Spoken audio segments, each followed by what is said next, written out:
नंदनगरीत उंटावरून रपेट बच्चे कंपनीचा जल्लोष.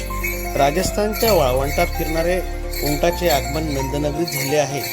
गेल्या 2 दिवसापासून शहरातील विविध भागातून उंटावरून रपेट मारण्यासाठी बच्चे कंपनी आनंद लुटत आहेत. एरवी केवळ चित्रात दिसणारे उंट चक्क दाराशी आल्याने अनेक बच्चे कंपनींना रपेट मारण्याचा मोह आवरता आला नाही.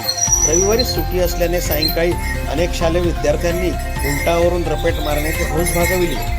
मध्य प्रदेश राज्यातील सेंधवा येथील आकाश शिंदे या युवकाने उंटाची सवारीच्या माध्यमातून आम्हाला व कुटुंबाला रोजगार मिळत असल्याचे नंददर्पण यूट्यूब चॅनलशी बोलताना सांगितले. अशाच नवनवीन बातम्या पाहण्यासाठी नंददर्पण यूट्यूब न्यूज चॅनलला लाईक करा, सबस्क्राईब करा आणि शेअर करा. धन्यवाद. आम्ही उंटावाले एमपीवरून आलेलो आहे नंदुरबारला दिवाळीची सुट्ट्या करायला. आज दिवाळीची सुट्ट्या लागल्यामुळं आम्ही पोरांना फिरवायला इथं आलेलो आहे. आता आम्हाला पैसे चांगले आमचं पोटपाणी भरतंय, उंटाला पण पोटपाणी भरतं उंटाचं, त्यामुळे आम्ही आलेलो आहे इथं.